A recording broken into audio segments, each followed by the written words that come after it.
السلام علیکم۔ حضرت عمر فاروق رضی اللہ تعالی عنہ کی دور خلافت کا ایک سچا واقعہ۔ حضرت عمر فاروق رضی اللہ تعالی عنہ کی خلافت کا دور ہے کہ ایک بڑھیا کا تیل زمین پر گر جاتا ہے۔ وہ بڑھیا حضرت عمر فاروق رضی اللہ تعالی عنہ کے پاس آتی ہے اور آپ سے شکایت کرتی ہے کہ اے امیر المومنین، میرا تیل زمین پر گر گیا تھا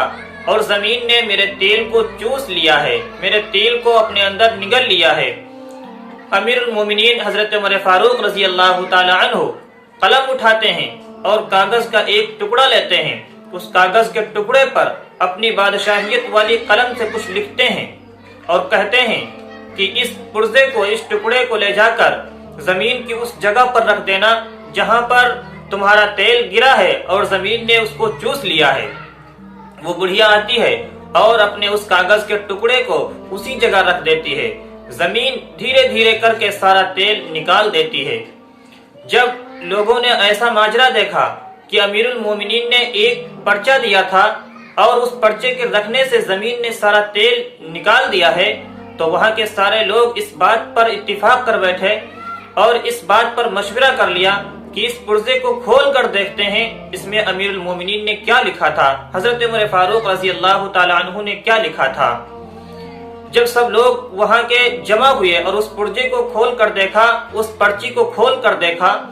تو اس میں حضرت امیر المومنین حضرت عمر فاروق رضی اللہ تعالی عنہ نے یہ لکھا تھا کہ اے زمین، تو اس بڑھیا کا تیل نکال دے، جو تیل تو نے چوسا ہے اس کا تیل نکال دے، ورنہ تیرے اندر ایسا انسان دفن کروں گا جو تارک صلاۃ یعنی نماز کا چھوڑنے والا ہوگا۔ دوستوں، اس واقعے سے بتانا یہ مقصد تھا کہ